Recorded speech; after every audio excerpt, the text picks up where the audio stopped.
একীভূত করার যে কমিটি হয়েছে, আমরা এটাও বিশ্বাস করি ওই কমিটির মাধ্যমে এই বিগত 47 বছরের আরিফের স্বৈরতন্ত্রের অবসান হবে। আমরা এটা বিশ্বাস করি সরকারের গঠিত কমিটির মাধ্যমে এটার সমাধান হবে। আপনারা বিশ্বাস করেন তো?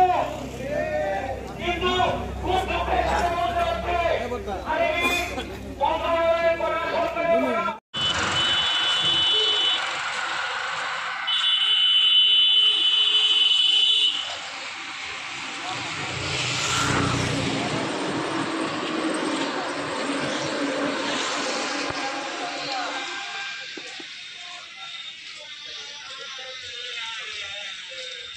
সমস্যা